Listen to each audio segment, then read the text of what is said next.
Imagine a killer so meticulous, so deeply embedded, that he could evade the FBI for over a decade. We're about to uncover the precise timeline it would take for federal agents to finally close in on Miami's most dangerous predator, Dexter Morgan. Using real FBI protocols, jurisdiction rules, and serial killer investigation procedures, we'll chronologically trace Dexter's kills, analyzing exactly when local law enforcement would have escalated to federal attention, how many victims it would take to establish a pattern in VICAP, and the critical investigative steps that would ultimately lead to his capture. Dexter Morgan's meticulous operation within Miami-Dade County provided him with a massive advantage, delaying FBI involvement by years. This is because the FBI cannot simply take over local murder investigations, they must be invited. Specifically, under Title 28 U.S. Code Section 540B, the FBI cannot formally assume control of serial killing investigations without a direct request from the head of the law enforcement agency with jurisdictional authority. The FBI's role in serial murder cases evolved gradually throughout the 20th century. In its earliest days, violent crimes only fell under FBI jurisdiction if they occurred on government property, the high seas, or specific indigenous reservations. While the Bureau could offer limited advisory or laboratory assistance, it lacked the authority to take over a local police department serial killer case without an explicit invitation. When Dexter committed his first kill, Nurse Mary, in his early adulthood, he operated within a single jurisdiction, giving Miami-Dade's homicide department full authority. Although the FBI had studied serial murder for decades, it wasn't until 2008 that it formally standardized the definition of serial murder as the unlawful killing of two or more victims by the same offender in separate events. Prior to this standardization, the common threshold was typically 3 victims. Dexter's ingenious disposal method created yet another significant barrier. He meticulously dismembered his victims and dumped them into the powerful Gulf Stream, using biodegradable bags weighted with rocks. The current swiftly carried the remains far from Miami, most never surfaced. Those that did were often decomposed beyond recognition or washed ashore in entirely different jurisdictions, such as the Bahamas, Cuba, or further up the Florida coast. Operating within a single city, under one police department, meant there were no cross-jurisdictional red flags. The FBI's Violent Criminal Apprehension Program, or VICAP, established in 1985, was specifically designed to help law enforcement agencies identify serial killers operating across multiple jurisdictions. However, VICAP doesn't automatically identify these killers. Its effectiveness hinges entirely on local agencies recognizing potential linkages and submitting detailed case data. Los Angeles detective Pierce Brooks originally conceived VICAP in the 1950s after realizing that serial killers like Harvey Glatman could operate undetected due to the approximately 16,000 separate law enforcement agencies nationwide struggling to communicate effectively. Ted Bundy famously exploited these jurisdictional gaps, moving from Washington to Oregon, then Utah, Colorado, and finally Florida, with each state investigating its murders independently. Dexter, however, never needed to cross state lines. All his crimes remained under Miami Metro's jurisdiction. No other agency was looking for similar cases. There were no VICAP alerts, no interagency task forces, just one police department investigating separate, seemingly unrelated missing persons cases with no bodies. FBI involvement wouldn't begin for years, possibly even decades, because Dexter never triggered the primary mechanism that alerts federal authorities to serial killers, multiple jurisdictions with similar unsolved homicides. But staying in one jurisdiction was only half of Dexter's protection. The other half involved ensuring that no one could even prove a crime had occurred.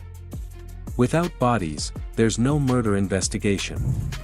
Without murder investigations, there's no pattern.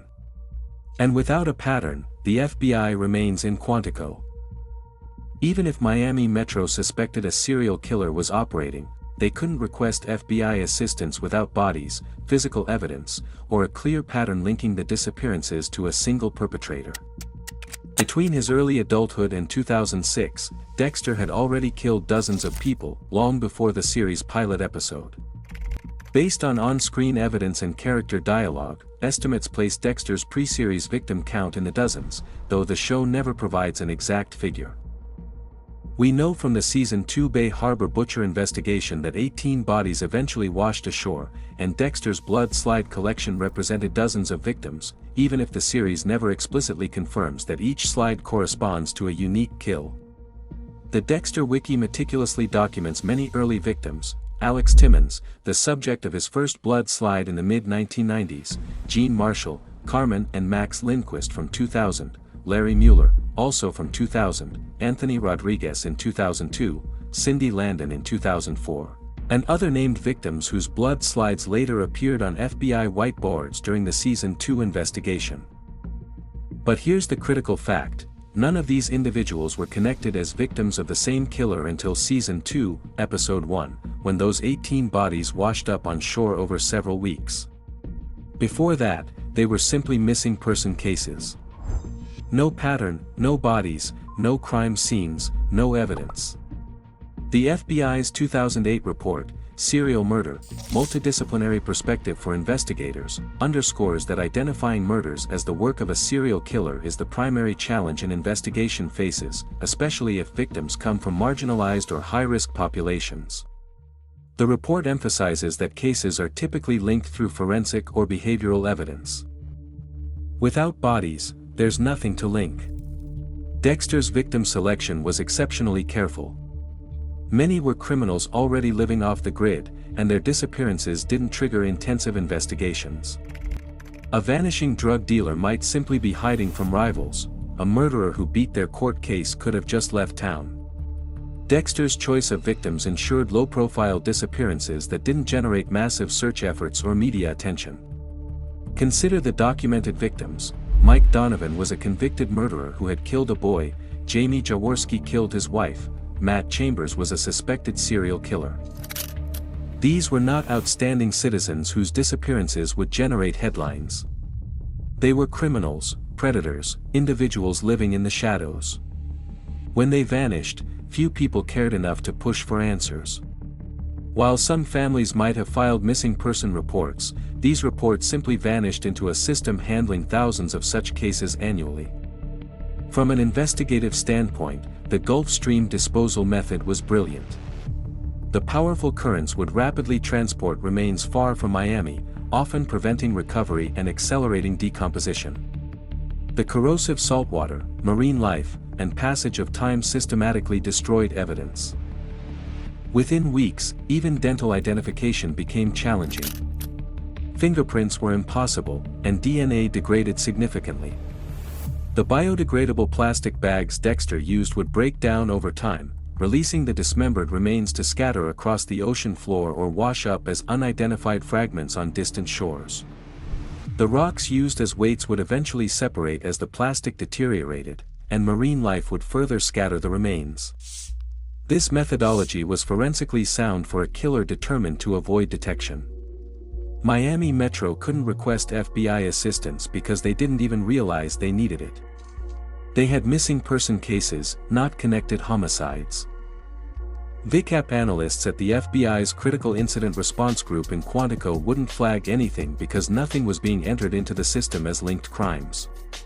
Local detectives investigating separate disappearances had no reason to suspect a single perpetrator. The FBI's VICAP database only proves effective when local agencies recognize patterns and submit cases. Miami Metro had no discernible pattern to recognize, just individual missing person reports scattered across 15 years, involving people from different demographics and different parts of the city, with seemingly nothing connecting them except that they all committed serious crimes that went unpunished. The FBI would not be alerted or involved in any capacity until bodies were discovered and forensically linked to the same offender. This would take 15 years from Dexter's first kill. For a decade and a half, Dexter operated in perfect obscurity, no bodies, no connections, no federal involvement. Then, something happened that Dexter couldn't control. The ocean began to give back what he had taken. And when those bodies started washing ashore in 2007, everything changed. The FBI only became involved in the hunt for Dexter after 18 bodies washed ashore in Season 2, establishing an undeniable pattern that demanded federal assistance. Season 2, Episode 1, It's Alive, depicted the initial bodies from the Bay Harbor Butcher washing up on Miami beaches. These remains were dismembered, wrapped in plastic, and clearly displayed identical methodology. FBI Special Agent Frank Lundy arrived in Season 2, Episode 2, to assist Miami Metro with the escalating investigation. Lundy, a seasoned serial killer investigator, recognized the pattern immediately. The Bay Harbor Butcher case exhibited distinctive characteristics. All victims were found in biodegradable plastic bags, all were dismembered using the same methodical pattern, all showed evidence of being sedated with M99, an animal tranquilizer, and all had a small blood sample removed from the right cheek. These signature elements are precisely what VICAP was designed to identify, behavioral patterns indicating a single offender. Throughout the investigation, FBI forensic analysts officially identified 18 confirmed victims, though investigators suspected the true number was higher. Agent Lundy's team meticulously created detailed victim profiles, established timelines, and employed behavioral analysis to predict the killer's characteristics. The FBI's involvement brought crucial resources that Miami Metro couldn't provide alone: national database access, unparalleled behavioral profiling expertise, and specialized forensic capabilities.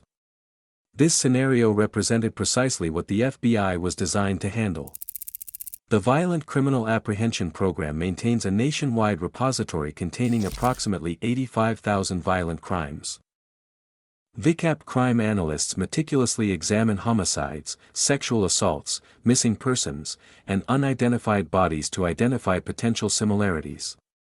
The program functions by determining connections between cases based on modus operandi, victimology, physical evidence, suspect description, and suspect behavior. The Bay Harbor Butcher bodies triggered every VICAP red flag: multiple victims discovered in the same area over a short period, identical disposal methods, and clear signature behavior.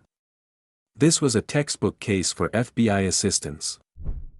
Local law enforcement agencies can submit cases to VICAP through a dedicated web-based system, VICAP Web, which meticulously collects detailed crime scene descriptions, victim and offender descriptive data, laboratory reports, criminal history records, court records, news media references, and crime scene photographs.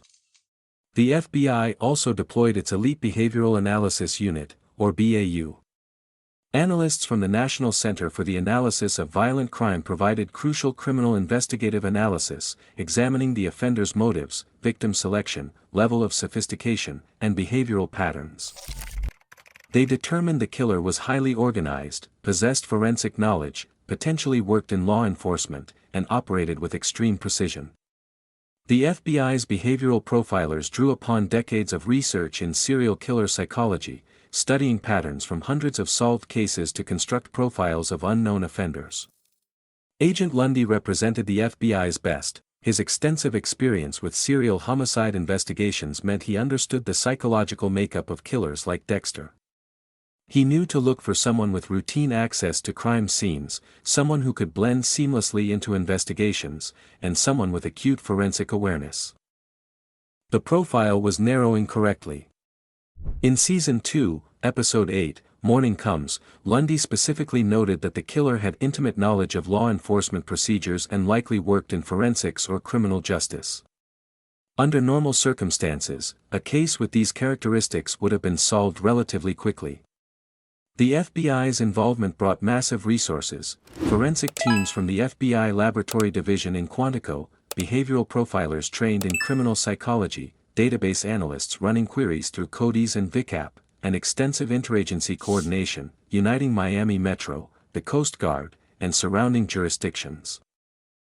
The investigation gained significant momentum. They were closing in on the truth. However, Dexter possessed one critical advantage the FBI didn't account for: he was an integral part of the investigation team, working as Miami Metro's blood spatter analyst on the very case designed to catch him. He attended briefings, heard theories, saw evidence, and knew exactly how close they were getting. This enabled him to subtly redirect attention, volunteer for assignments that allowed him to control evidence, and maintain his cover by being helpful and visible. The FBI categorizes killers as organized versus disorganized. Dexter was organized to an extreme degree precisely because he had inside information about the hunt. The FBI became involved after approximately 15 years and dozens of victims, triggered only when undeniable physical evidence, the bodies, established a clear pattern.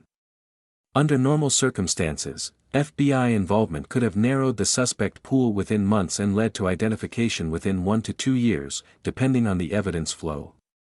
But Dexter's internal position as a forensic analyst gave him unprecedented access to investigation details, evidence handling, and the ability to subtly misdirect the inquiry. The FBI investigation ultimately failed not due to a lack of expertise or resources, but because the critical evidence, Dexter's blood slide collection, was discovered internally by Sergeant James Dokes, outside of official FBI investigative procedures, and subsequently destroyed before federal agents could analyze it. In Season 2, Episode 8, Morning Comes, Sergeant Dokes discovered Dexter's hidden blood slide collection box. Dokes, a former Army Ranger with extensive combat and intelligence training, had harbored suspicions about Dexter since the pilot episode. His instincts, honed by his military background, recognized danger. He tracked Dexter using a GPS device and ultimately caught him disposing of body parts at an Everglades cabin in Season 2, Episode 9. The blood slide box contained physical evidence from dozens of kills.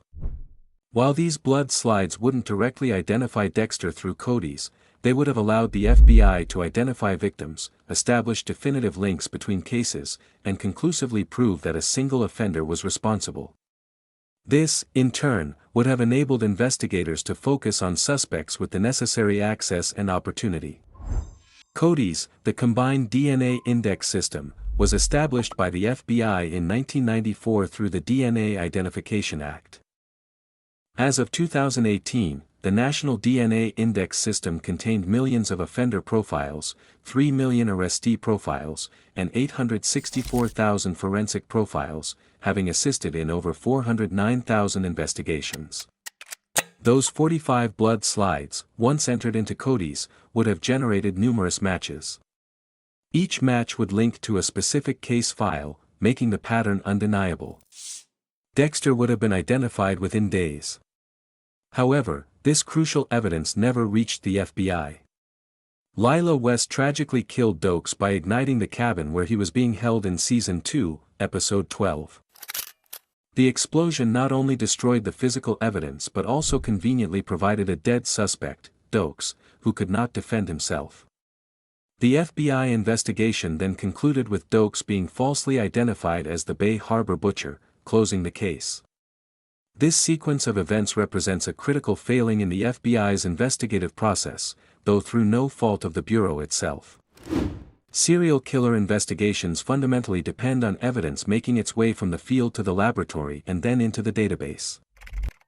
The FBI provides free analytical services to law enforcement agencies nationwide through VICAP, CODIS, and their forensic laboratories, but they can only analyze evidence that is properly submitted. CODIS operates on multiple levels: local DNA index systems, LDS, at local crime laboratories, state DNA index systems, STS, at state laboratories, and the National DNA Index System, NDIS, at the FBI. When a blood sample is entered at the local level, it can be searched against the national database. Each of Dexter's blood slides could have been tested and compared against missing person profiles, where families have provided DNA samples for comparison, or against unidentified bodies from unsolved cases. While the blood slides wouldn't directly identify Dexter as the killer, they would establish victim identities and unequivocally prove the murders were connected, thereby narrowing the investigation to suspects with forensic knowledge and access to the victims. The immense power of CODIS stems from its scale. By 2018, the system had assisted in over 409,000 investigations. It is specifically designed to link cases that seem unrelated and to help identify victims whose bodies were never found or remain unidentified. Dokes, however, found this smoking gun evidence entirely outside official channels. He was conducting an unauthorized investigation based purely on personal suspicion. When he confronted Dexter, the confrontation occurred away from oversight or backup. The evidence was never properly documented, photographed, or secured in an evidence locker. There was no chain of custody, no official report, and no FBI notification. In proper criminal procedure, evidence must follow strict protocols for discovery, documentation, collection, preservation, and analysis. Each step creates a record, and each transfer requires signatures, ensuring evidence integrity and admissibility in court. Dokes bypassed all of this. He found the box, took it, and used it to confront the suspect directly, a clear violation of every investigative protocol. While the blood slides alone might have faced admissibility challenges, they would have irreversibly exposed Dexter as the killer and completely redirected the entire investigation. The FBI's specialized resources, behavioral analysts, forensic labs, database access, were world-class, but they simply couldn't catch Dexter without the actual evidence. Agent Lundy came remarkably close. His behavioral profile was accurate. The killer was forensically aware, potentially in law enforcement, highly intelligent, and operating with methodical precision. But profile accuracy alone doesn't equate to identification without physical proof. You cannot arrest someone based solely on fitting a psychological profile. You need physical evidence linking them to the crimes. The blood slides were precisely that evidence. The FBI investigation was progressing correctly, utilizing established protocols. They needed 18 bodies to recognize the pattern, requested a local law enforcement invitation to participate, deployed resources appropriately, and were building towards identification. Under normal circumstances, the timeline from FBI involvement to potential capture could have been 6 months to 2 years.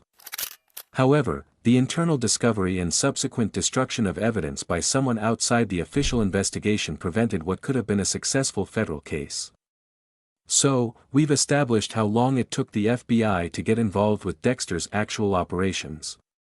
But what if things had been different? What if Dexter had made one crucial mistake, a mistake many serial killers throughout history have made, crossing state lines? If Dexter had operated across state lines instead of strictly within Miami, the FBI would likely have been involved after just 3 to 5 kills and could have apprehended him within 1 to 2 years. The FBI's Highway Serial Killing Initiative perfectly demonstrates this principle. Launched in 2004, this initiative focused on serial killers who targeted victims along interstate highways, particularly long-haul truck drivers who preyed on prostitutes. The program utilized VICAP to create extensive timelines of suspects and develop victim matrices for comparing information. By 2017, the initiative had identified more than 400 suspects and 700 victims. This success stemmed from one key factor: different jurisdictions entering similar cases into VICAP. Imagine a prostitute murdered in Tennessee, another in Arkansas, and a third in Texas. Each jurisdiction would enter its case. VICAP analysts would then identify the pattern, the FBI would coordinate between agencies, and suspects would be identified and apprehended. According to the FBI's 2008 serial murder report, cases crossing multiple jurisdictions face significant challenges due to America's fragmented law enforcement system, with approximately 16,000 separate agencies. However, this fragmentation also paradoxically creates opportunities for detection. Multiple agencies investigating similar crimes significantly increases the chance that someone will notice the pattern and report it to VICAP. Dexter's single jurisdiction operation was his greatest protection. If he had killed a criminal in Miami, then another in Fort Lauderdale, then Tampa, then Jacksonville, the FBI would have been notified almost immediately. Each city's homicide department would have entered their unsolved cases into VICAP. The signature elements, the plastic wrapping, the dismemberment pattern, the sedation method, the blood sample removal, would have immediately flagged as matches. VICAP crime analysts actively monitor the database specifically looking for these connections. Their job is to find cases in different jurisdictions that might be linked. When they identify potential matches, they contact the respective agencies and facilitate information sharing. The FBI can then be officially requested to assist, bringing federal resources to bear. Multi-jurisdictional cases also generate far more media attention. A serial killer crossing state lines becomes national news, and public pressure accelerates investigations. The FBI's ability to work across all 50 states becomes essential, resources multiply, and the net tightens much faster. Real serial killers like Ted Bundy and Richard Ramirez were caught partly because they crossed jurisdictions and created enough of a pattern that multiple agencies recognized they were hunting the same person. The FBI coordinated those investigations and provided crucial support that led to their identification and capture. A cross-jurisdictional operation would have significantly reduced Dexter's operational lifespan. 3 to 5 bodies in different Florida cities would likely have triggered VICAP alerts within 6 months to a year. FBI involvement would swiftly follow. Behavioral profiles, forensic analysts, and interagency coordination could have identified Dexter as a person of interest within 1 to 2 years. Crucially, his position at Miami Metro would have made him a suspect rather than a shield, as he would have access to information from multiple jurisdictions that an outsider wouldn't possess. Now, let's put it all together, the complete timeline from that first kill in 1991 to the moment federal agents would have walked through Miami Metro's doors with an arrest warrant. Here is exactly how long it would have taken the FBI to catch Dexter Morgan. Under realistic FBI investigation protocols, and accounting for Dexter's unique advantages and methods, the complete timeline from his first kill to potential federal capture would have spanned 15 to 17 years and involved dozens of victims, culminating in a potential arrest within 1 to 2 years of FBI involvement, had the investigation not been compromised by internal interference. Let's map the actual chronological progression. From 1991 to 2006, a period of 15 years, dozens of kills occurred. This represents the local jurisdiction phase, where Miami Metro handled disappearances as unconnected missing person cases. There was no pattern recognition, no FBI involvement, and Dexter operated freely. In 2006, as depicted in Season 2, 18 bodies were discovered. These bodies washing ashore unequivocally established the Bay Harbor butcher pattern. The FBI was then requested by Miami Metro, and Special Agent Frank Lundy was deployed with full resources. The investigation period, spanning Season 2, Episodes 1 through 12 in 2007, involved intensive FBI behavioral analysis, forensic examination, database queries, victim identification, and pattern establishment. The investigation was rapidly narrowing towards suspects within Miami Metro. In Season 2, Episode 8, at the midpoint of the investigation, Dokes discovered the critical blood slide evidence. This represents the precise moment where the FBI investigation could have succeeded, had the evidence been properly processed. However, in Season 2, Episode 12, the investigation abruptly concluded. The evidence was destroyed, Dokes was posthumously framed as the Bay Harbor butcher, and the FBI investigation closed incorrectly. The FBI's active involvement timeline specifically spans the episodes of Season 2. In that relatively short period, they correctly profiled and narrowed suspects to someone inside law enforcement with forensic knowledge and were actively building towards identification when the case was artificially resolved. This timeline aligns with documented serial killer investigations. The FBI's average time from involvement to resolution in active serial murder cases varies, but cases with sufficiently strong physical evidence and clear patterns can often resolve within 12 to 18 months, though some do take much longer. For instance, the Green River Killer investigation took 19 years, but that was a cold case that went dormant. Active investigations with FBI resources and modern forensic technology typically move much faster. Dexter's case possessed every element needed for resolution: a clear signature, forensic evidence, recovered bodies, a narrowing suspect pool within law enforcement/forensics, and victimology establishing a motive: criminals escaping justice. The FBI had all the puzzle pieces, they only needed the final evidence, the blood slides, to complete the picture.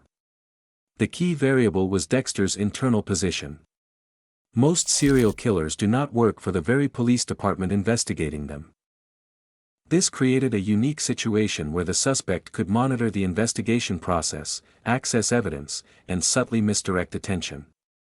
It was the equivalent of the Green River Killer being on the task force hunting himself, a scenario that actually happened with Dennis Rader, the BTK killer, who worked in compliance and code enforcement and had contact with police, though he wasn't directly investigating his own crimes. So, the complete timeline was 15 years and dozens of victims before FBI involvement. Then, 1 to 2 years from FBI involvement to potential identification, depending on evidence availability. This leads us to a total timeline of approximately 16 to 17 years for potential capture, assuming no interference. The interference in this case, Doak's unauthorized discovery and subsequent death, extended Dexter's operational timeline by an additional 7 years and many additional victims before he was ultimately caught in Dexter, New Blood. From his first kill to potential federal capture, Dexter Morgan had a window of approximately 15 to 17 years during which he killed dozens of victims before the FBI's methodical investigation would have closed in. This serves as proof that operating within a single jurisdiction while disposing of bodies in the ocean created precisely the conditions needed to evade federal detection for over a decade.